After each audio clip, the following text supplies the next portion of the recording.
ನಿರಪರ ಸೃಷ್ಟಿಸಿ ಕಾಪಾಡುವ ದೇವಾದಿ ದೇವರಿಗೆ ಆರಾಧನೆ.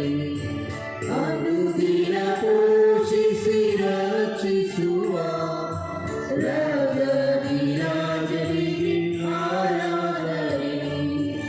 ಆರಾಧನೆ ಆರಾಧನೆ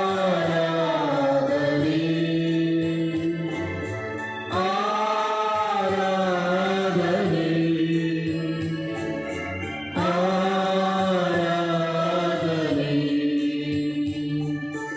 ಮನುಕುಲ ರಕ್ಷಿತಿ ಮನುಜರದ ದಿವ್ಯ ಕುರಿಮರಿಗೆ ಆರಾಧನೆ. ಶಿಲುಬೆಯ ಮರಣದಿ ಪ್ರೀತಿಸಿದ ಪ್ರಭು ಯೇಸು ದೇವರಿಗೆ ಆರಾಧನೆ. ಆರಾಧನೆ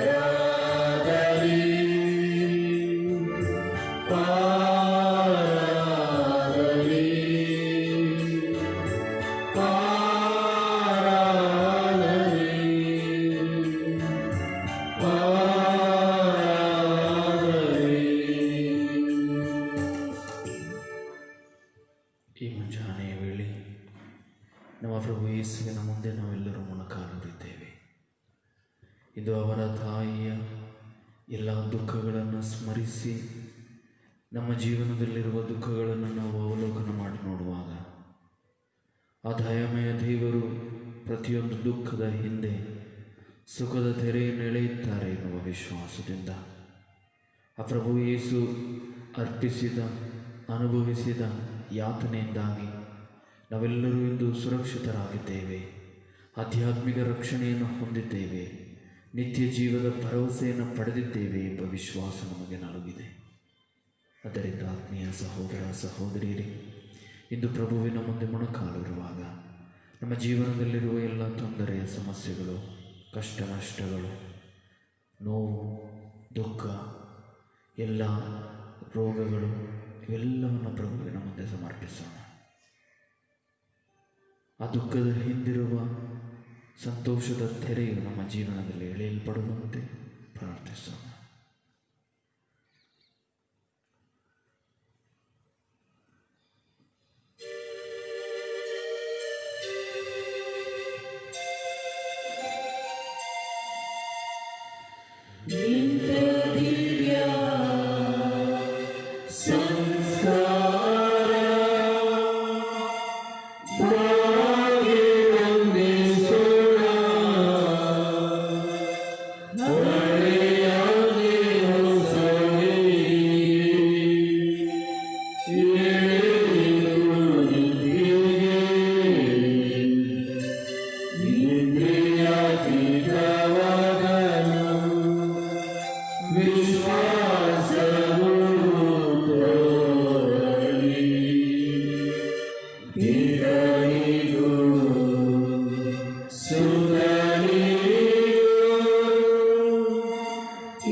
ಪ್ರಭುವೇ, ಅದ್ಭುತಕರವಾದ ಸಂಸ್ಕಾರವನ್ನು ನಿಮ್ಮ ಶಿಲುಬೆಯ ಮರಣದ ಸ್ಮಾರಕವಾಗಿ ಬಿಟ್ಟಿದ್ದೀರಿ.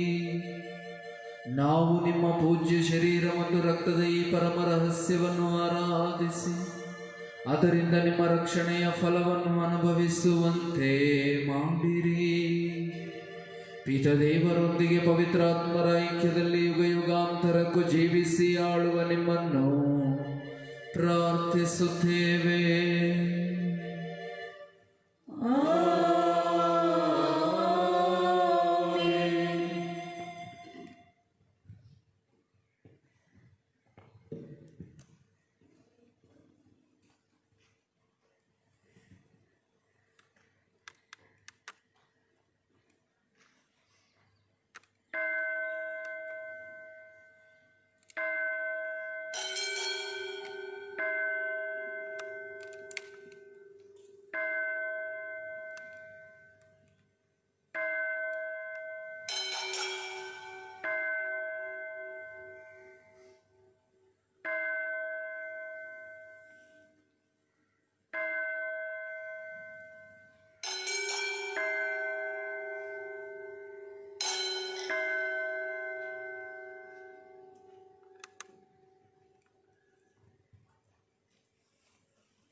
ನೀನು ಇಂದು ತಂದೆಯ ನೆನೆಯು ಈ ಬಲಿ ಪೂಜೆಯ ಅರ್ಪಿಸಲು ನನ್ನ ಸ್ನೇಹಿತರೇ ನನ್ನ ಬಂಧುಗಳೇ ದೇವರ ಸೃಷ್ಟಿಗಳೇ ಬನ್ನಿ ಸಂತಸವೇ ಮಾಡು ಸಂಭ್ರಮವೇ ದೇವರ ಪೂಜಿಸಿರಿ.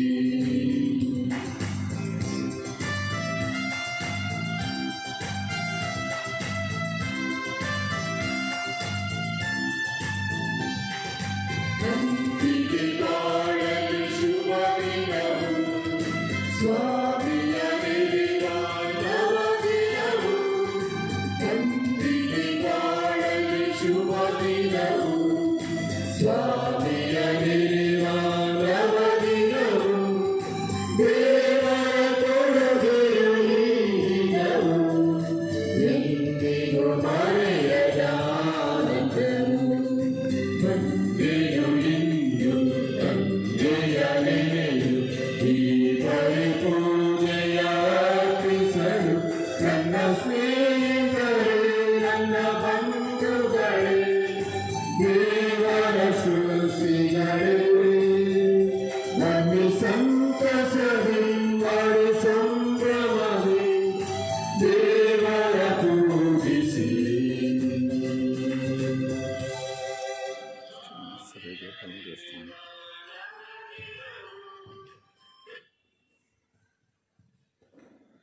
ಪಿತನ ಮತ್ತು ಸುತನ ಮತ್ತು ಪವಿತ್ರಾತ್ಮರ ನಾಮದಲ್ಲಿ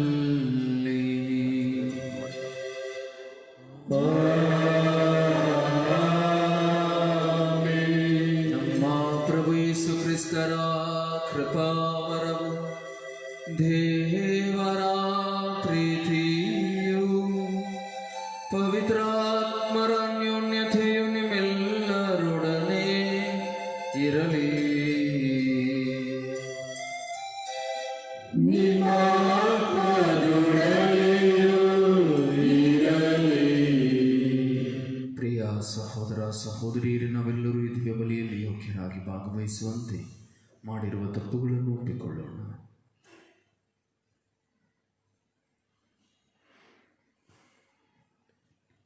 ಪಶ್ಚಾತ್ತಾಪಿ ಹೃದಯಗಳನ್ನು ಗುಣಪಡಿಸಲು ನೀವು ಕಳುಹಿಸಲ್ಪಟ್ಟಿರಿ. ಪ್ರಭು ದಯೆ ತೋರಿ.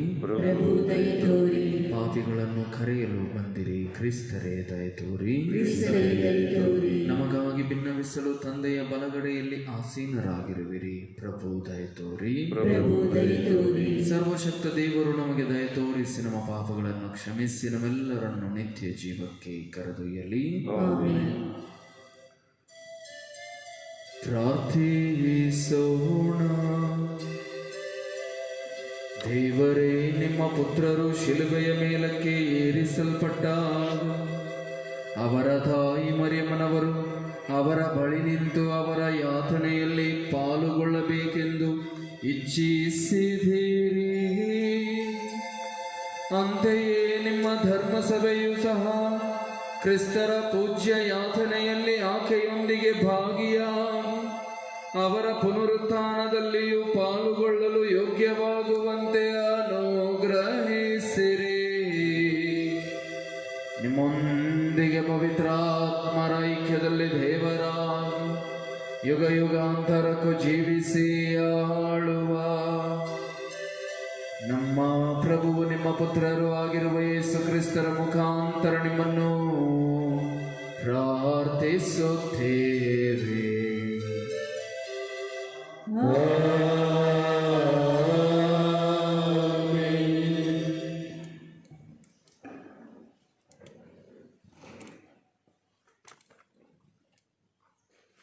ಅವರು ವಿಧೇಯತೆಯನ್ನು ಕಲಿತು ಶಾಶ್ವತ ಜೀವೋದ್ಧಾರಕ್ಕೆ ಕಾರಣರಾದರು. ಈ ಪ್ರಿಯರಿಗೆ ಬರೆದ ಪತ್ರದಿಂದ ಇಂದಿನ ಮೊದಲನೆಯ ವಾಚನ.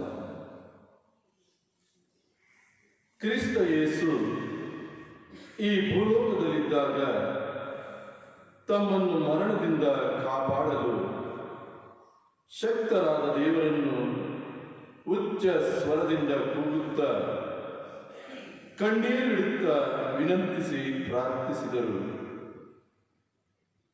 ಅವರ ಭಯಭಕ್ತಿಯನ್ನು ನೋಡಿ ದೇವರು ಅವರ ಮೊರೆಯನ್ನು ಆಲಿಸಿದರು. ಯೇಸು ದೇವರ ಪುತ್ರರಾಗಿದ್ದರೂ ಹಿಂಸೆ ಬಾಧೆಗಳನ್ನು ತಪ್ಪಿಸಿಕೊಳ್ಳದೆ ವಿಧೇಯತೆಯನ್ನು ಅನುಭವದಿಂದ ಅರಿತುಕೊಂಡರು. ಹೀಗೆ ಅವರು ಸ್ವಂತ ಪರಿಪೂರ್ಣರಾಗಿ ತಮಗೆ ವಿಧೇಯರಾಗುವ ಎಲ್ಲರಿಗೂ ಶಾಶ್ವತ ಜೀವೋದ್ಧಾರಕ್ಕೆ ಕಾರಣರಾದರು. ಪ್ರಭುವಿನ ವಾಕ್ಯವಿದು. ಕೀರ್ತನೆ ಶ್ಲೋಕ. ಕಾಪಾಡಲಿ ಎನ್ನನ್ನು ನಿನ್ನಂತಹ ಪ್ರೇಮವು, ಕಾಪಾಡಲಿ ಎನ್ನನ್ನು ನಿನ್ನಂತಹ ಪ್ರೇಮವು.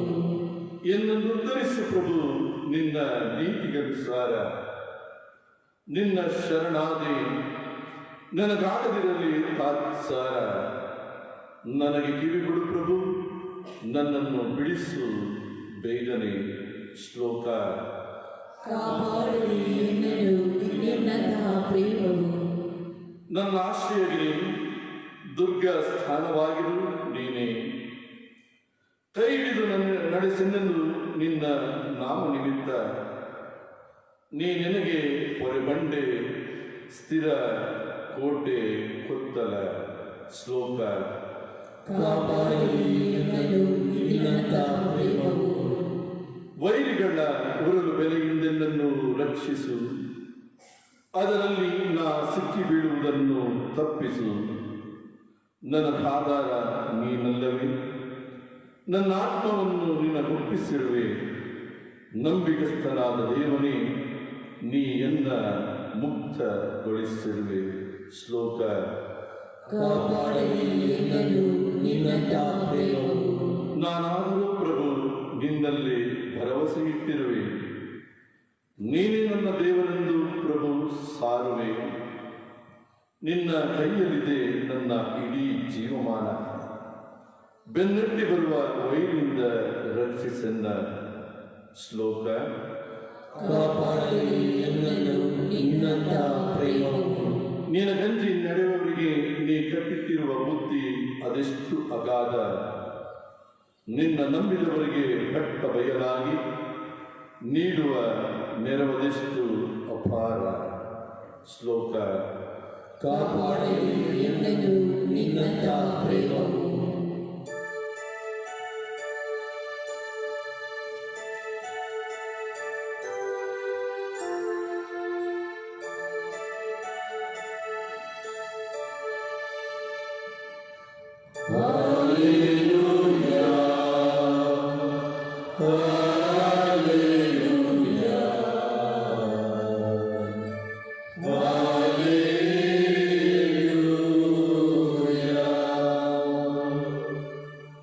ಯೇಸು ಪ್ರಭುವಿನ ಶಿಲುಬೆಯಡಿಯಲ್ಲಿ ರಕ್ತಸಾಕ್ಷಿಯಾಗಿ ಕಿರೀಟವನ್ನು ಗಳಿಸಿದ ಕನ್ಯಾಮರಿಯಮ್ಮನವರು ಧನ್ಯರು.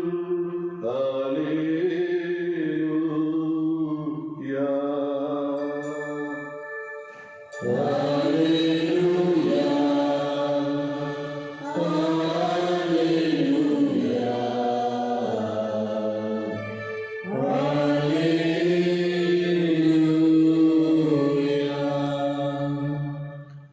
ಪ್ರಭು ನಿಮ್ಮೊಡನೆ ಇರಲಿ.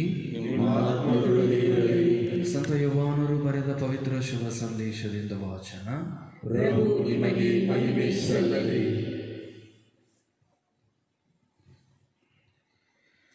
ಯೇಸುವಿನ ತಾಯಿಯ ಸಹೋದರಿ ಕ್ಲೋಪನ ಹೆಂಡತಿ ಮರಿಯ ಮತ್ತು ಮಗ್ದಲದ ಮರಿಯ ಇವರು ಶಿಲುಬೆಯ ಬಳಿಯಲ್ಲಿ ನಿಂತಿದ್ದರು. ಯೇಸು ತಮ್ಮ ತಾಯಿಯನ್ನು, ಆಕೆಯ ಪಕ್ಕದಲ್ಲಿ ನಿಂತಿದ್ದ ತಮ್ಮ ಆಪ್ತ ಶಿಷ್ಯನನ್ನು ನೋಡಿ, ಅಮ್ಮ, ಇಗೋ ನಿನ್ನ ಮಗ ಎಂದರು. ಅನಂತರ ತಮ್ಮ ಶಿಷ್ಯನನ್ನು ಕುರಿತು, ಇಗೋ ನಿನ್ನ ತಾಯಿ ಎಂದರು. ಅಂದಿನಿಂದ ಆ ಶಿಷ್ಯನು ಆಕೆಯನ್ನು ತನ್ನ ಮನೆಯಲ್ಲೇ ಇರಿಸಿಕೊಂಡನು. ಪ್ರಭುವಿನ ಶುಭ ಸಂದೇಶ. ಕ್ರಿಸ್ತರೇ, ನಿಮಗೆ ಸ್ತುತಿ ಸಲ್ಲಲಿ.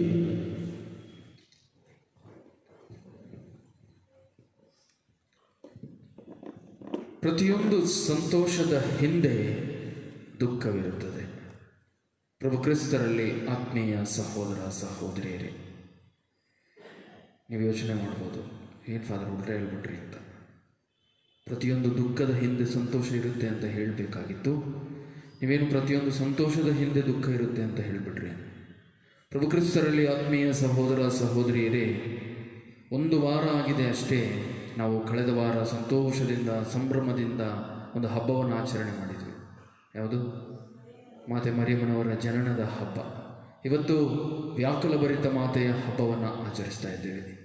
ಈ ಎರಡೂ ಹಬ್ಬಗಳನ್ನು ನೋಡಿ, ಎರಡೂ ಹಬ್ಬಗಳನ್ನು ನಾವು ಮಾಡಿಕೊಂಡಿರುವಂಥದ್ದು. ಅಲ್ಲಿ ಸಂತೋಷ ಯಾಕೆ? ಸಂತೋಷಪಟ್ಟಿದ್ದು ಯಾರು? ಮರಿಯಮ್ಮನವರ, ಅವರಮ್ಮ. ನಾವು ಮನುಷ್ಯರು, ಈ ಧರೆ ಹಾಗೂ ರಕ್ಷಣೆಯನ್ನು ಪಡೆದ ಎಲ್ಲರೂ ಸಹ ಮಾತೆ ಮರಿಯಮ್ಮನವರಿಂದ ರಕ್ಷಣೆ ಲಭಿಸಿತು ಅಂತ ಹೇಳಿ ನಾವು ಅವರು ಹುಟ್ಟಿದ ಅವರ ಜನನೋತ್ಸವವನ್ನು ನಾವು ಆಚರಿಸಿದೆವು. ಅವರ ಜನನೋತ್ಸವದಲ್ಲಿ ಸಂಭ್ರಮವನ್ನು ನಾವು ಹೊಂದಿದೆವು. ಇವತ್ತು ಮಾತೆ ಮರಿಯಮ್ಮನವರು ಅನುಭವಿಸಿದ್ದನ್ನು ನಾವು ಧ್ಯಾನಿಸ್ತಾ ಇದ್ದೇವೆ. ಕಳೆದ ವಾರದ ಹಬ್ಬದ ಆಚರಣೆಯಲ್ಲಿ ಸಂತೋಷ ನಮಗೆ ಮಾತ್ರ.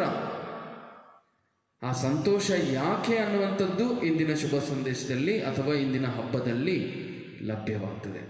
ಆತ್ಮೀಯ ಸಹೋದರ ಸಹೋದರಿಯರೇ, ಮಾತೆ ಮರಿಯಮ್ಮನವರು ಅನುಭವಿಸಿದ ದುಃಖದಿಂದಾಗಿಯೇ ನಾವೆಲ್ಲರೂ ಕಳೆದ ವಾರ ಸಂತೋಷವನ್ನು ಆಚರಿಸಿದ್ದು. ಆದ್ದರಿಂದ ಪ್ರತಿಯೊಂದು ಸಂತೋಷದ ಹಿಂದೆ ದುಃಖ ಇರುತ್ತದೆ ಅಂತ ಹೇಳಿದರೆ ತಪ್ಪಾಗಲಾರದು. ಈ ವ್ಯಾಕುಲಭರಿತ ಮಾತೆಯ ಹಬ್ಬವನ್ನು ಪ್ರಾರಂಭಿಸಿದ್ದು ಯಾರು, ಯಾವಾಗ ಪ್ರಾರಂಭವಾಯಿತು ಅಂತ ಹೇಳಿ ಒಂದು ಸ್ವಲ್ಪ ಇತಿಹಾಸವನ್ನು ಕೆದಕಿ ನೋಡಿದರೆ 1232ನೇ ಇಸ್ವಿಯಲ್ಲಿ ಟಸ್ಕನಿ ಅನ್ನುವಂತಹ ಒಂದು ಜಾಗದಲ್ಲಿ 7 ಜನ ಯುವಕರು ಒಟ್ಟುಗೂಡಿ ಅವರು ಒಂದು ಸಭೆಯನ್ನು ಪ್ರಾರಂಭಿಸ್ತಾರೆ. ಸೇವಾಸಕ್ತ ಸಭೆ ಅಥವಾ ಸೇವಾಸಕ್ತ ಸಹೋದರರ ಸಭೆ, ಆಂಗ್ಲ ಭಾಷೆಯಲ್ಲಿ ಸರ್ವೈಟ್ ಬ್ರದರ್ಸ್ ಅಂತ ಹೇಳಿ ಅವರನ್ನು ಕರೀತಾರೆ. 7 ಜನ ಒಟ್ಟಿಗೆ ಸೇರಿಕೊಳ್ತಾರೆ. ಈ 7 ಜನ ಒಟ್ಟಿಗೆ ಸೇರಿಕೊಂಡು ಪ್ರಾರಂಭಿಸಿದಂಥ ಈ ಸಭೆಯ ಒಂದು ಅತಿ ಮುಖ್ಯ ಉದ್ದೇಶ, ಧ್ಯೇಯ ಯಾವುದು ಅಂತ ಹೇಳಿದರೆ ಮಾತೆ ಮರಿಯಮ್ಮನವರ 7 ದುಃಖಗಳನ್ನು ಕುರಿತು ಧ್ಯಾನಿಸುವಂಥದ್ದು, ಅದರ ಕುರಿತು ಇತರರಿಗೆ ಪ್ರಚುರಪಡಿಸುವಂಥದ್ದು, ಆ ದುಃಖಗಳನ್ನು ಇತರರೂ ಸಹ ತಮ್ಮ ಜೀವನಗಳಲ್ಲಿ ಅಳವಡಿಸಿಕೊಂಡು ಮಾತೆ ಮರಿಯಮ್ಮನವರು ಹೇಗೆ ದುಃಖ ಭರಿತರಾಗಿದ್ದರೋ ಅಥವಾ ಈ ರೀತಿ 7 ಕಷ್ಟ ಸಂಕಟಗಳನ್ನು ಅನುಭವಿಸಿದರೋ ಅಂತೆಯೇ ನಮ್ಮ ಜೀವನಗಳಲ್ಲೂ ಕಷ್ಟ ಸಂಕಟಗಳು ಬರುತ್ತವೆ. ಬಂದಾಗ ಅವುಗಳನ್ನು ಮರಿಯಳಂತೆ ತಥಾಸ್ತು ಅಥವಾ ಹೌದು ನಾನು ದೇವರ ದಾಸಿ ಎನ್ನುವಂಥ ರೀತಿಯಲ್ಲಿ ಜೀವಿಸಬೇಕು ಎನ್ನುವಂಥದ್ದನ್ನು ಕಲಿಸುವುದಕ್ಕಾಗಿ ಅವರು ಈ ಧ್ಯೇಯವನ್ನು ತಮ್ಮಲ್ಲಿ ಇರಿಸಿಕೊಳ್ತಾರೆ. ಸುಮಾರು 5 ವರ್ಷಗಳಾದ ನಂತರ 1232 ಅಂತ ಹೇಳಿದರೆ 1237ರಲ್ಲಿ ಅವರು ಮಾತೆ ಮರಿಯಮ್ಮನವರ 7 ಬೇರೆ ಬೇರೆ ದುಃಖಗಳನ್ನು ಅವರು ನಿಗದಿಪಡಿಸ್ತಾರೆ. ಯಾವ ಹಂತದಲ್ಲಿ ಮಾತೆ ಮರಿಯಮ್ಮನವರು ದುಃಖಾಕ್ರಾಂತರಾದರು ಅನ್ನುವಂಥದ್ದನ್ನು 7 ಘಟನೆಗಳನ್ನು ಒಟ್ಟಿಗೆ ಅವರು ಉಲ್ಲೇಖಿಸ್ತಾರೆ. ಅದಾದ ಮೇಲೆ ತಮ್ಮ ಭಕ್ತಿಯನ್ನು ಪ್ರಚುರಪಡಿಸುವುದಕ್ಕಾಗಿ ಮತ್ತೊಂದು ಸಾಧನವನ್ನು ಬಳಸ್ತಾರೆ. ಜುಲೈ ತಿಂಗಳು 16ನೇ ತಾರೀಕು ಒಂದು ಹಬ್ಬವನ್ನು ಆಚರಣೆ ಮಾಡ್ತೀವಿ. ಯಾವುದು? ಕಾರ್ಮೆಲ್ ಮಾತೆಯ ಹಬ್ಬ. ಈ ಕಾರ್ಮೆಲ್ ಮಾತೆಯ ಹಬ್ಬವನ್ನು ಆಚರಣೆ ಮಾಡುವಾಗ ಅದಕ್ಕೆ ಒಂದು ಸಾಧನ ಇದೆ, ಉತ್ತರಿಗೆ ಯಾವ ಬಣ್ಣ? ಕಂದು ಬಣ್ಣ. ಕಾರ್ಮೆಲ್ ಮಾತೆಯ ಭಕ್ತಿ ಆಚರಣೆಯಲ್ಲಿ ಕಂದು ಬಣ್ಣದ ಉತ್ತರಿಕೆಯನ್ನು ಬಳಸಿದರೆ, ವ್ಯಾಕುಲ ಭರಿತ ಮಾತೆಯ ಭಕ್ತಿ ಆಚರಣೆಯಲ್ಲಿ ಕಪ್ಪು ಬಣ್ಣದ ಉತ್ತರಿಕೆಯನ್ನು ಬಳಸ್ತಾರೆ. ಈ ಕಪ್ಪು ಬಣ್ಣದ ಉತ್ತರಿಕೆಯನ್ನು ಬಳಸ್ತಾರೆ ಮತ್ತು ಆ ಉತ್ತರಿಕೆಯಲ್ಲಿ ಅವರು ಬಳಸುವಂತಹ ಆ ಭಾವಚಿತ್ರ ಇಂದಿನ ಶುಭ ಸಂದೇಶದಲ್ಲಿ ನಾವು ಕಾಣುವ ಚಿತ್ರ. ಇಂದಿನ ಶುಭ ಸಂದೇಶದಲ್ಲಿ ಯೇಸು ಸ್ವಾಮಿಯ ಶಿಲುಬೆಯ ಬುಡದಲ್ಲಿ ಯೌವನ ಮರಿಯಳು ನಿಂತಿರ್ತಾರೆ. ಆ ಮರಿಯಳು ಶಿಲುಬೆಯ ಬುಡದಲ್ಲಿ ನಿಂತಿರುವಂತಹ ಆ ದುಃಖವನ್ನು ಆ ಉತ್ತರಿಕೆಯಲ್ಲಿ ಅವರು ಹಾಕಿ ಕಪ್ಪು ಬಣ್ಣದ ಉತ್ತರಿಕೆಯ ಭಕ್ತಿ ಆಚರಣೆಯನ್ನು ಪ್ರಾರಂಭಿಸ್ತಾರೆ. ಅದಕ್ಕೆ ನೀವು ಒಂದೊಂದು ಸಾರಿ ಇದ್ಯಾಕೆ ಇದು ಕಪ್ಪು ಕಲರಲ್ಲಿದೆ ಉತ್ತರಿಕೆ, ಯಾರೋ ಅರ್ಥ ಮಾಡ್ಕೊಳ್ಳದೆ ಉತ್ತರಿಕೆಯನ್ನು ಬೇರೆ ಬಣ್ಣದಲ್ಲಿ ಪ್ರಿಂಟ್ ಮಾಡಿಬಿಟ್ಟಿದ್ದಾರೆ ಅಂತ ಹೇಳಿ ಅಂದ್ಕೊಳ್ಬೇಡಿ. ಕಪ್ಪು ಬಣ್ಣದ ಉತ್ತರಿಕೆ ವ್ಯಾಕುಲ ಭರಿತ ಮಾತೆಯ ಭಕ್ತಿಯ ಆಚರಣೆ. ಪ್ರಭು ಕ್ರಿಸ್ತರಲ್ಲಿ ಆತ್ಮೀಯ ಸಹೋದರ ಸಹೋದರಿಯರೇ, ಮತ್ತೆ ಮರಿಯಮ್ಮನವರ 7 ಭಕ್ತಿಯ 7 ದುಃಖದ ಅಥವಾ ಸಂಕಟಭರಿತ ಆ ಕ್ಷಣಗಳು ಯಾವುವು? ಒಂದೊಂದನ್ನು ವಿವರಿಸಲು ಸಾಧ್ಯವಿಲ್ಲ. ಆ 7 ಜೊತೆ ಜೊತೆಯಾಗಿ ಹೇಳಿ ಮುಗಿಸ್ತೇನೆ. ಮೊದಲನೆಯದು ಸೀಮೋನ್ ಪ್ರವಾದಿಯ ಪ್ರವಾದನೆ. ಎರಡನೇದು ಹೆರೋದನಿಂದ ತಪ್ಪಿಸಿಕೊಂಡು ಈಜಿಪ್ಟ್ ದೇಶಕ್ಕೆ ಪಲಾಯನ. ಮೂರನೆಯದು ಯೇಸು ಸ್ವಾಮಿಯ 12 ವರ್ಷದವರಾಗಿದ್ದಾಗ ದೇವಾಲಯದಲ್ಲಿ ಕಾಣದೇ ಹೋಗಿದ್ದು. ನಾಲ್ಕನೇ ಸ್ಥಳ ಮತ್ತೆ ಮರಿಯಮ್ಮನವರು ಶಿಲುಬೆಯ ಹಾದಿಯಲ್ಲಿ ಯೇಸು ಸ್ವಾಮಿಯನ್ನು ಸಂಧಿಸಿದ್ದು. 5ನೇದು ಯೇಸು ಸ್ವಾಮಿ ಶಿಲುಬೆಯ ಮೇಲೆ ಸಾವನ್ನಪ್ಪಿದ್ದು. 6ನೇದು ಸಾವನ್ನಪ್ಪಿದ ಯೇಸು ಸ್ವಾಮಿಯ ಪಕ್ಕೆಯನ್ನು ತಿವಿದು ತೆರೆದದ್ದು. 7ನೇದು ಯೇಸುವನ್ನು ಸಮಾಧಿ ಮಾಡಿದ್ದು. ಆತ್ಮೀಯ ಸಹೋದರ ಸಹೋದರಿಯರೇ, 7 ಘಟನೆಗಳು. ಈ 7 ಘಟನೆಗಳ ಹಿಂದೆ ಏನಿದೆ ಅನ್ನುವಂಥದ್ದನ್ನು ನೋಡೋದು ಬೇಡ. ಆ 7 ಘಟನೆಗಳ ಮುಂದೆ ಏನಿದೆ ಅನ್ನುವಂಥದ್ದನ್ನು ಒಂದೊಂದಾಗಿ ನೋಡ್ಕೊಂಡು ಬರೋಣ. ಹೇಗೆ ಸಂತೋಷದ ಹಿಂದೆ ದುಃಖ ಬಂತು ಅಂತ ಹೇಳಿ. ದೇವಮಾತೆ ಮರಿಯಮ್ಮನವರು ತಾವು ಪಡೆದಂಥ ಈ ಮಗುವಿಗೆ ಸಂತೋಷವನ್ನು ಪಡುತ್ತಾ ಈ ಮಗುವನ್ನು ತೆಗೆದುಕೊಂಡು ದೇವಾಲಯಕ್ಕೆ ಹೋಗ್ತಾರೆ. ಆ ಸಂತೋಷದಿಂದ ದೇವಾಲಯಕ್ಕೆ ಹೋದಾಗ ಅದೇನು ಹೇಳ್ತಾರೆ, ನಾವು ಚೆನ್ನಾಗಿ ಖುಷಿಯಾಗಿ ಹೊಸ ಬಟ್ಟೆ ಹಾಕ್ಕೊಂಡು ನಕ್ಕು ನಲಿದಾಡುವಾಗ ಯಾರೋ ತಗೊಂಡು ತಲೆ ಮೇಲೆ ತಣ್ಣೀರು ಹಾಕಿದ್ರು ಅಂತ. ಹಾಗೆ ಮತ್ತೆ ಮರಿಯಮ್ಮನವರು ಸಂತೋಷದಿಂದ ದೇವಾಲಯಕ್ಕೆ ತನ್ನ ಮಗನನ್ನು ತೆಗೆದುಕೊಂಡು ಹೋದಾಗ ಸೀಮೋನ್ ಪ್ರವಾದಿಯು ದೇವಮಾತೆಯನ್ನು ನೋಡಿ ಹೇಳ್ತಾರೆ, ಈ ಮಗು ಅನೇಕರ ಉನ್ನತಿಗೂ ಅನೇಕರ ಅವನತಿಗೂ ಕಾರಣನಾಗುತ್ತಾನೆ. ದುಃಖವೆಂಬ ಅಲಗೊಂದು ನಿನ್ನ ಅಂತರಂಗವನ್ನು ಸೀಳುವುದು ಅಂತ ಹೇಳಿ ಅವರು ಹೇಳಿದ್ದೇ ಸೀಳೋಯ್ತದೆ. ಲೂಕನು ಬರೆದ ಶುಭ ಸಂದೇಶ 2ನೇ ಅಧ್ಯಾಯ 52ನೇ ವಾಕ್ಯವನ್ನು ಓದಿ ಅಲ್ಲಿ ಲೂಕರು ಹೇಳ್ತಾರೆ, ಇದನ್ನೆಲ್ಲ ಆಕೆಯು ತನ್ನ ಮನಸ್ಸಿನಲ್ಲಿ ಇರಿಸಿಕೊಂಡು ಧ್ಯಾನಿಸುತ್ತಾ ಬಂದಳು ಅಂತ. ಇನ್ನು 2ನೇದು ಮಾತೆ ಮರಿಯಮ್ಮನವರು ಈಜಿಪ್ಟಿಗೆ ತನ್ನ ಮಗನನ್ನು ಕರ್ಕೊಂಡು ಹೊರಡೋಗಿದ್ದು. ಅದರ ಮುಂದೆ ಬಂದ ಸಂತೋಷ, 3 ಜ್ಞಾನಿಗಳು ಬಂದು ಇವರು ಅರಸ, ಇವರು ದೇವರು, ಇವರು ನಮ್ಮ ರಕ್ಷಣೆಗಾಗಿ ಬಂದಿರುವಂಥ ಮೆಸ್ಸಾಯ ಅನ್ನುವಂಥದ್ದನ್ನು ಗುರುತಿಸುವ 3 ಉಡುಗೊರೆಗಳನ್ನು ಕೊಟ್ಟು ಸಾಷ್ಟಾಂಗವಾಗಿ ನಮಸ್ಕರಿಸಿ ಆರಾಧಿಸಿದರು. ಆ ಆರಾಧನೆಯನ್ನು ನೋಡುವಾಗ ನಾನೊಬ್ಬ ಸಾಧಾರಣ ಮಗುವಿಗೆ ಜನ್ಮ ಕೊಟ್ಟಿಲ್ಲ, ಒಬ್ಬ ಕಾರಣ ಪುರುಷ, ಯುಗ ಪುರುಷನಿಗೆ ಜನ್ಮ ಕೊಟ್ಟಿದ್ದೇನೆ ಅಂತ ಹೇಳಿ ಬಹುಶಃ ಆಕೆ ಸಂತೋಷಪಟ್ಟಿರ್ಬೋದು. ಎಷ್ಟು ನಿಮಿಷ? ಕೆಲವು ನಿಮಿಷಗಳು ಅಥವಾ ಕೆಲವು ಗಂಟೆಗಳು. ದೇವದೂತನು ಕನಸಿನಲ್ಲಿ ಜೋಸೆಫನಿಗೆ ಕಾಣಿಸ್ಕೊಂಡು ಹೇಳ್ತಾರೆ, ಎದೋಳು ಕರ್ಕೊಂಡು ಓಡೋಗ್ಬೇಕಾಯಿತು. 3ನೇದು ಯೇಸು ಸ್ವಾಮಿ ಹಿಂತಿರುಗಿ ನಜರೇತಿಗೆ ಬಂದಿದ್ದಾರೆ. ನಜರೇತಿಗೆ ಬಂದ ನಂತರ ಈಗ ಅವರ ವಾಡಿಕೆಯಂತೆ ಪ್ರತಿ ವರ್ಷ ಯೇಸು ಸ್ವಾಮಿ ಬೆಳೆದಿದ್ದಾರೆ. ಯಹೂದ್ಯರ ಪ್ರಕಾರ ಒಬ್ಬ ಬಾಲಕನು 12 ವರ್ಷ ಪ್ರಾಯವಾದ ನಂತರ ಆತ ಬೆಳೆದ ಪುರುಷನಾಗ್ತಾನೆ. ಇನ್ನು ಮೇಲೆ ಆತನ ಜವಾಬ್ದಾರಿ ಆತನದ್ದು. 12 ವರ್ಷ ಆದ ನಂತರ, ಆ 12 ವರ್ಷ ಆದಾಗ ದೇವರಿಗೆ ಸ್ತುತಿಸುತ್ತಾ, ನನ್ನ ಮಗ ಇನ್ನು ಬಾಲಕನಲ್ಲ, ಬೆಳೆದಿರುವ ಪುರುಷ, ಈ ಯಹೂದ್ಯ ಪುರುಷನನ್ನು ದೇವಾಲಯಕ್ಕೆ ಕರ್ಕೊಂಡು ಬರ್ತಾ ಇದ್ದೀವಿ ಅಂತ ಹೇಳಿ ದೇವಾಲಯಕ್ಕೆ ಸಂತೋಷದಿಂದ ಕರ್ಕೊಂಡು ಬರ್ತಾರೆ. ಇನ್ನು ಯೇಸುವಿನ ಬಾಲ್ಯ ಮುಗಿತು. ಇನ್ನು ಅವರು ಬೆಳೆಯುವಂಥ, ಆಂಗ್ಲ ಭಾಷೆಯಲ್ಲಿ ಹೇಳ್ತಾರೆ ಅಡಲ್ಟ್ಹುಡ್ ಅಂತ ಹೇಳಿ, ಅವರು ಬೆಳೆಯುವಂತಹ ಪ್ರೌಢಾವಸ್ಥೆಗೆ ಬರ್ತಾ ಇದ್ದಾರೆ ಅಂತ ಹೇಳಿ ಕರ್ಕೊಂಡು ಹೋದಾಗ ಅದರ ನಂತರ ಅವರಿಗೆ ಸಿಕ್ಕ ದುಃಖ ಯೇಸು ಸ್ವಾಮಿಯನ್ನು ದೇವಾಲಯದಲ್ಲಿ ಕಳೆದುಕೊಂಡಿದ್ದು. ಅದಾದ ಮೇಲೆ ಯೇಸು ಸ್ವಾಮಿಗೆ 30 ವರ್ಷ, 3 ವರ್ಷಗಳ ಕಾಲ ಎಲ್ಲಿ ಹೋದರೂ ಮಾತೆ ಮರಿಯಮ್ಮನವರನ್ನ ನೋಡಿ ಮಾತೆ ಮರಿಯಮ್ಮನವರನ್ನ ಗುಣಗಾನ ಮಾಡ್ತಾ ಇದ್ದಿದ್ದೆ. ನಿಮಗೆ ಜನ್ಮ ಕೊಟ್ಟ ಆ ತಾಯಿ ಧನ್ಯೆ, ನಿಮಗೆ ಹಾಲುಡಿಸಿದ ಆ ತಾಯಿ ಧನ್ಯೆ ಅಂತ ಹೇಳಿ ನೇರವಾಗಿ ಯೇಸು ಸ್ವಾಮಿಗೆ ಹೇಳ್ತಾ ಇದ್ರು. ಹಾಗಿದ್ರೆ ಮಾತೆ ಮರಿಯಮ್ಮನವರು ಜೀವಿಸ್ತಾ ಇದ್ದಂಥ ನಜರೇತಿನಲ್ಲಿ ಯೇಸು ಸ್ವಾಮಿಯ ಬಳಿಯಿಂದ ಪಡೆದಂತಹ ಅದ್ಭುತಗಳನ್ನು ಅನುಭವಿಸಿದಂಥ ಎಷ್ಟೋ ವ್ಯಕ್ತಿಗಳು ಮಾತೆ ಮರಿಯಮ್ಮನವರ ಬಳಿ ಬಂದು, ಅಮ್ಮ ಎಂತಹ ಒಬ್ಬ ಮಗನನ್ನು ಹೆತ್ತಿದ್ದೀಯಮ್ಮ, ಸ್ತೋತ್ರ ಅಂತ ಹೇಳಿ ಎಷ್ಟೋ ವ್ಯಕ್ತಿಗಳು ಹೇಳಿರ್ಬೋದು. ಅದೆಲ್ಲ 3 ವರ್ಷ ಅಷ್ಟೇ. 3 ವರ್ಷ ಆದಮೇಲೆ ಒಂದು 4 ದುಃಖಗಳು, ಒಂದರ ಮೇಲೊಂದು ಹೀಗೆ ಆಕೆಯ ಮರಣವನ್ನು ಅನುಭವಿಸ್ತಾರೆ. ಆತ್ಮೀಯ ಸಹೋದರ ಸಹೋದರಿಯರೇ, ಈ ದುಃಖ ಸಂಪೂರ್ಣವಾಗ್ತದೆ. ಈ ದುಃಖ ಆಕೆಯ ಜೀವನದೊಂದಿಗೆ ಸಂಪೂರ್ಣವಾಗ್ತದೆ. ಯಾವಾಗ ಆಕೆ ಪ್ರತಿಯೊಂದು ದುಃಖವನ್ನು ಅನುಭವಿಸಿದಾಗಲೂ ದೇವರೇ ನಿಮ್ಮ ಚಿತ್ತದಂತೆ ಆಗಲಿ ಅಂತ ಹೇಳಿ ಆಕೆ ತಲೆಬಾಗ್ತಾ ಇದ್ಲು, ಅದು ನಮ್ಮೆಲ್ಲರ ರಕ್ಷಣೆಯ ಸಾಧನವಾಗ್ತದೆ. ಆಕೆ ಅಂದು ದುಃಖವನ್ನು ಅನುಭವಿಸದೇ ಇದ್ದಿದ್ದರೆ ನಾವು ಕಳೆದ ವಾರ ಆಕೆಯ ಜನನದಲ್ಲಿ ಸಂತೋಷವನ್ನು ಅನುಭವಿಸ್ತಾ ಇರಲಿಲ್ಲ. ಆದ್ದರಿಂದ ಪ್ರತಿಯೊಂದು ದುಃಖದ ಹಿಂದೆ ಸಂತೋಷವಲ್ಲ, ಪ್ರತಿಯೊಂದು ಸಂತೋಷದ ಹಿಂದೆ ದುಃಖವಿರುತ್ತದೆ ಎನ್ನುವಂತಹ ಜೀವನದ ಮತ್ತೊಂದು ನಿಯಮವನ್ನು ನಾವು ಕಲಿತು ಅದನ್ನು ಅಳವಡಿಸಿಕೊಳ್ಳಬೇಕು. ಅಳವಡಿಸಿಕೊಂಡು ಅದನ್ನು ಧ್ಯಾನಿಸಬೇಕು. ಧ್ಯಾನಿಸಿ ಅದರಂತೆ ಪಾಲಿಸಿ ಜೀವಿಸಬೇಕು. ಆಮೇಲೆ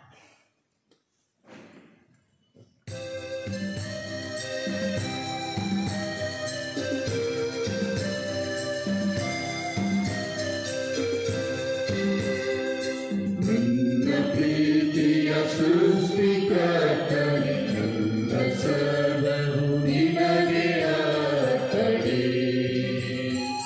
ತನುವ ತಣಿಸು ಮನವಾರಸು ನನ್ನ ಬಾಳಲು ಅರ್ಪಣೆಯಾಗಿಸು. ತನುವ ತಣಿಸು ಮನವಾರಸು ನನ್ನ ಬಾಳಲು ಅರ್ಪಣೆಯಾಗಿಸು.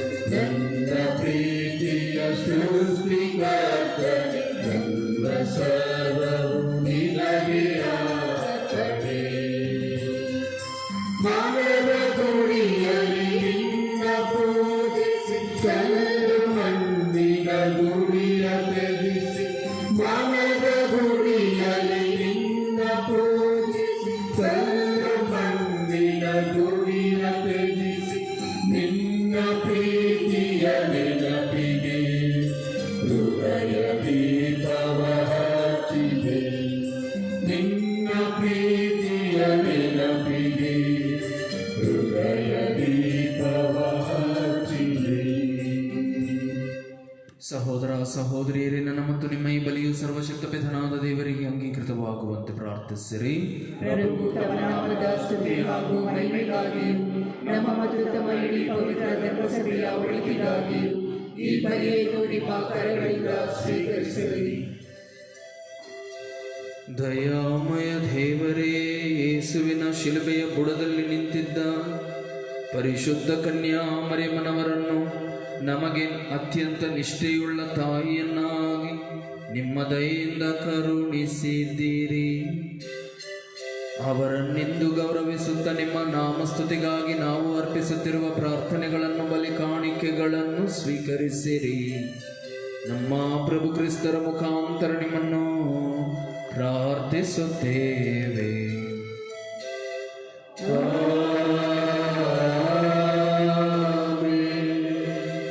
ಪ್ರಭು ನಿಮ್ಮೊಡನೆ ಇರಲಿ, ನಿಮ್ಮ ಆತ್ಮದೊಡನೆ ಇರಲಿ. ನಿಮ್ಮ ಹೃನ್ಮನಗಳನ್ನು ಮೇಲಕ್ಕೆತ್ತಿರಿ. ಪ್ರಭುವಿನ ಕಡೆಗೆ ಎತ್ತಿರಿ. ನಮ್ಮ ಪ್ರಭು ದೇವರಿಗೆ ಕೃತಜ್ಞತೆಯನ್ನು ಸಲ್ಲಿಸೋಣ. ಅದು ಯೋಗ್ಯ ಮತ್ತು ನ್ಯಾಯವಾಗಿದೆ.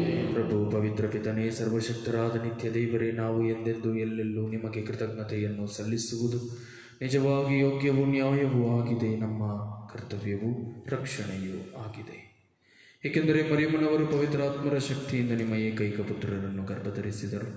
ತಮ್ಮ ಕನ್ಯತ್ವದ ಮಹಿಮೆಯನ್ನು ಕಳೆದುಕೊಳ್ಳದೆ ಅನಂತ ಬೆಳಕಾಗಿರುವ ನಮ್ಮ ಪ್ರಭು ಯೇಸು ಕ್ರಿಸ್ತರನ್ನು ಲೋಕಕ್ಕೆ ನೀಡಿದರು. ಅವರ ಮುಖಾಂತರ ದೂತರು ನಿಮ್ಮ ಮಹಿಮೆಯನ್ನು ಸ್ತುತಿಸಿ ಆರಾಧಿಸಿ ನಿಮ್ಮನ್ನು ಪೂಜಿಸುತ್ತಾರೆ. ನಮ್ಮ ಸ್ವರಗಳನ್ನು ಅವರ ಸ್ವರಗಳೊಂದಿಗೆ ಸೇರಿಸಿರಿ ಎಂದು ಪ್ರಾರ್ಥಿಸುತ್ತಾ ದೀನ ಸ್ತುತಿಯಿಂದ ಘೋಷಿಸುತ್ತೇವೆ.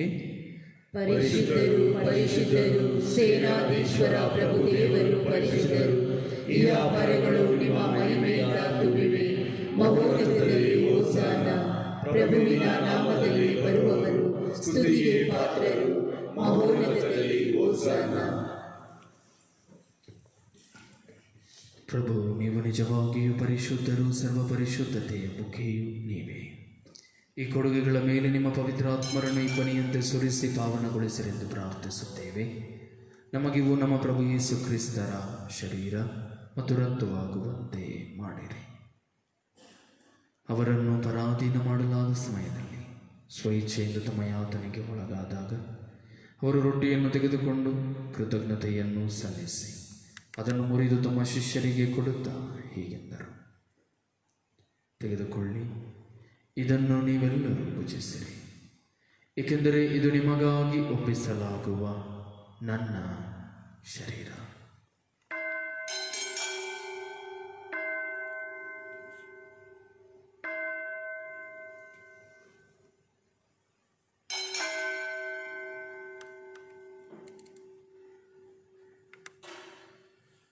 ಅಂತೆಯೇ ಭೋಜನದ ಅಂತ್ಯದಲ್ಲಿ ಅವರು ಪಾನಪಾತ್ರೆಯನ್ನು ತೆಗೆದುಕೊಂಡು ಮತ್ತೊಮ್ಮೆ ನಿಮಗೆ ಕೃತಜ್ಞತೆಯನ್ನು ಸಲ್ಲಿಸಿ ತಮ್ಮ ಶಿಷ್ಯರಿಗೆ ಕೊಡುತ್ತಾ ಹೀಗೆಂದರು: ತೆಗೆದುಕೊಳ್ಳಿ ಮತ್ತು ಇದರಿಂದ ನೀವೆಲ್ಲರೂ ಪಾನ ಮಾಡಿರಿ, ಏಕೆಂದರೆ ಇದು ಹೊಸ ಮತ್ತು ಅನಂತ ಒಡಂಬಡಿಕೆಯ ನನ್ನ ರಕ್ತದ ಪಾತ್ರೆ. ಈ ರಕ್ತವು ನಿಮ್ಮ ಮತ್ತು ಅನೇಕರ ಪಾಪಗಳ ಪರಿಹಾರಕ್ಕಾಗಿ ಸುರಿಸಲಾಗುವುದು. ಇದನ್ನು ನನ್ನ ಸ್ಮರಣೆಗಾಗಿ ಮಾಡಿರಿ.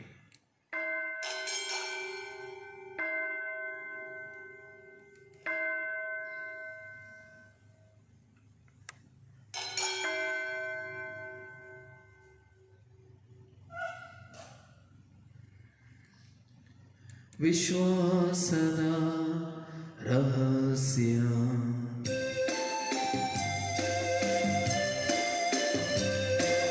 ಯೇಸುವಿನ ಮರಣವನ್ನು ಜಗದಿ ಸಾರುತ್ತೇವೆ,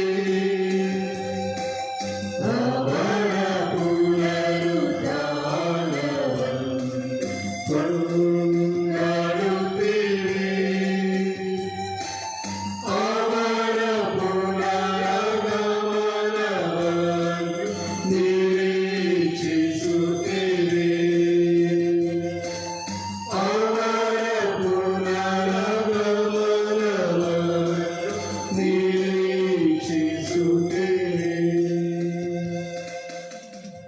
ಆದುದರಿಂದ ಪ್ರಭು, ನಿಮ್ಮ ಸಮ್ಮುಖದಲ್ಲಿ ನಿಂತು ಸೇವೆ ಸಲ್ಲಿಸಲು ನಮ್ಮನ್ನು ಯೋಗ್ಯರೆಂದು ಪರಿಗಣಿಸಿದ್ದಕ್ಕಾಗಿ ನಿಮಗೆ ಕೃತಜ್ಞತೆಯನ್ನು ಸಲ್ಲಿಸುತ್ತೇವೆ.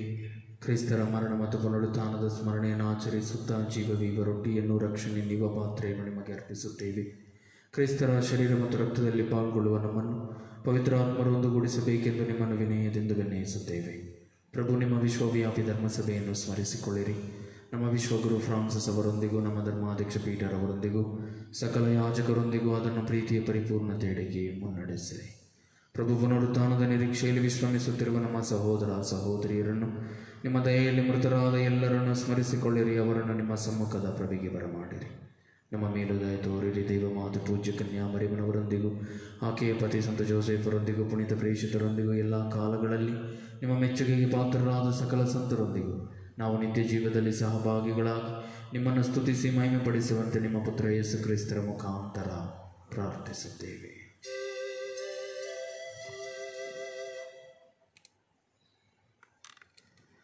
ಇವರ ಮುಖಾಂತರವೂ ಇವರೊಂದಿಗೂ ಇವರಲ್ಲಿಯೂ ಸರ್ವಶಕ್ತ ತಂದೆಯಾದ ದೇವರೇ, ಪವಿತ್ರಾತ್ಮರ ಐಕ್ಯದಲ್ಲಿ ಸರ್ವಗೌರವವೂ ಮಹಿಮೆಯೂ ಯುಗ ಯುಗಾಂತರಕ್ಕೂ ನಿಮಗೆ ಸಲ್ಲಲಿ.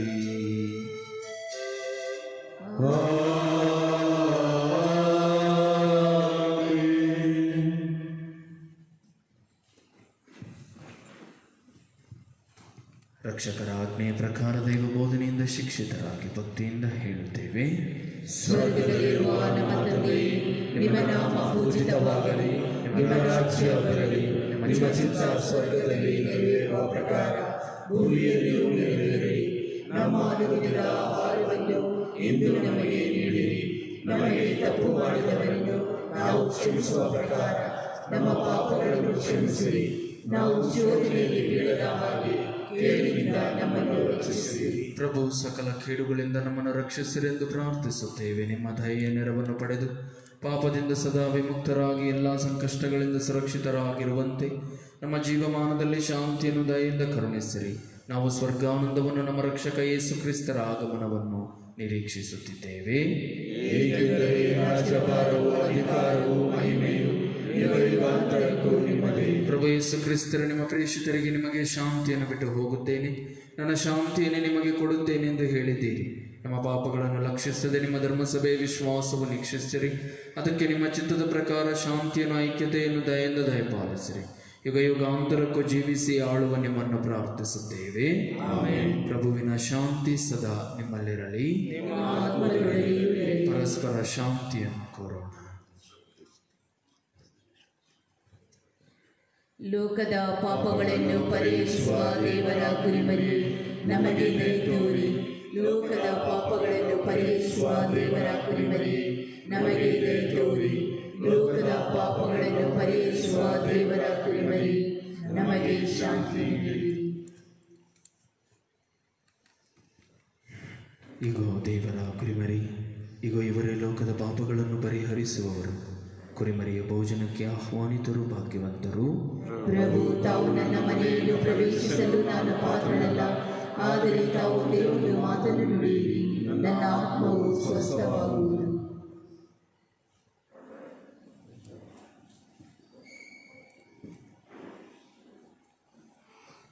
ಆಧ್ಯಾತ್ಮಿಕ ಪರಮಪ್ರಸಾದ ಸ್ವೀಕಾರ ಪ್ರಾರ್ಥನೆ. ಓ ನನ್ನ ಯೇಸುವೆ, ನೀವು ನಿಜವಾಗಿಯೂ ಪರಮಪ್ರಸಾದ ಸಂಸ್ಕಾರದಲ್ಲಿ ಪ್ರಸನ್ನರಾಗಿದ್ದೀರಿ ಎಂದು ನಾನು ವಿಶ್ವಾಸಿಸುತ್ತೇನೆ.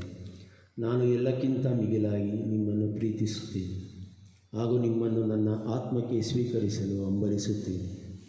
ನಾನು ಈ ಸಂದರ್ಭದಲ್ಲಿ ನಿಮ್ಮನ್ನು ಸಂಸ್ಕಾರದ ರೂಪದಲ್ಲಿ ಸ್ವೀಕರಿಸಲು ಆಗದೇ ಇರುವುದರಿಂದ ದಯಮಾಡಿ ಆಧ್ಯಾತ್ಮಿಕವಾಗಿ ನನ್ನ ಹೃದಯಕ್ಕೆ ಆಗಮಿಸಿ ನಾನು ನಿಮ್ಮನ್ನು ಆಲಂಗಿಸುತ್ತೇನೆ. ನನ್ನನ್ನು ಎಂದಿಗೂ ನಿಮ್ಮಿಂದ ಅಗಲಿ ಹೋಗಲು ಬಿಡಬೇಡಿ. ಆಮೇಲೆ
ನನ್ನ ನೀನು ಪ್ರೀತಿಸಿದೆ, ನನ್ನಲ್ಲಿ ಶಾಂತಿ ತುಂಬಿಸಿದೆ, ಪಾಪವೆಲ್ಲ ನೀಗಿಸಿದೆ, ದಾರಿ ತೋರಿ ನಡೆಸಿದೆ, ಪ್ರೀತಿಯನ್ನು ಶಾಂತಿಯನ್ನು ಹರಿಸಲು ಬಾ, ಪಾಪವನ್ನು ನೀಗಿಸುತ್ತ ನಡೆಸಲು ಬಾ, ಹೃದಯವು ನಿನಗೆ ಕಾದಿದೆ, ಬಾಬಳಿ ಎಂದು ಬೇಡಿದೆ, ತೊರೆಯುವೆ ಬಾ, ಬೇಗನೆ ಬಾ, ದೇವಾ ಕರೆಯುವೆ ಬಾ, ಬೇಗನೆ ಬಾ, ದೇವಾ.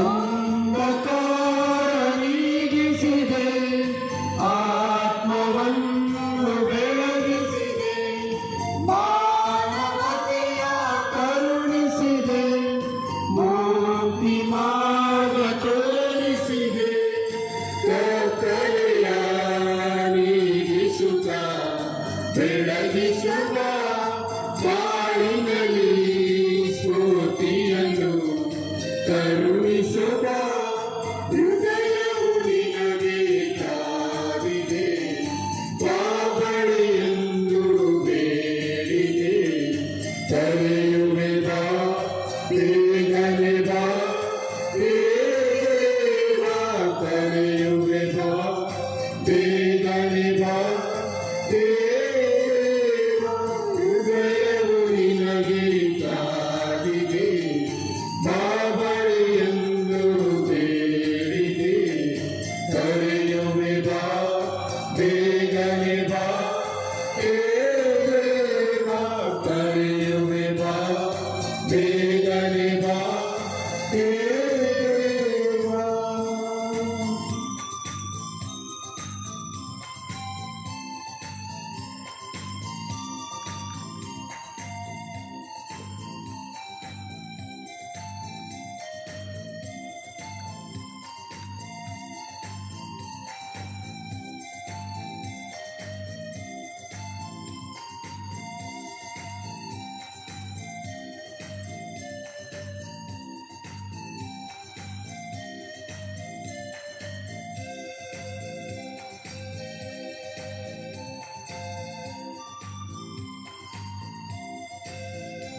ಪ್ರಾರ್ಥಿಸೋಣ.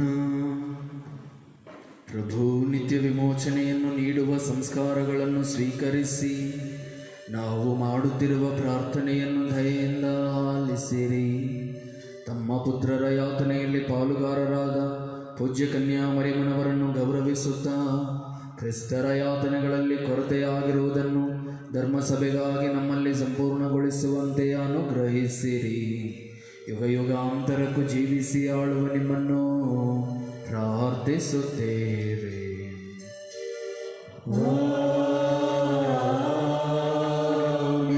ಪ್ರಭು ನಿಮ್ಮೊಡನೆ ಇರಲಿ.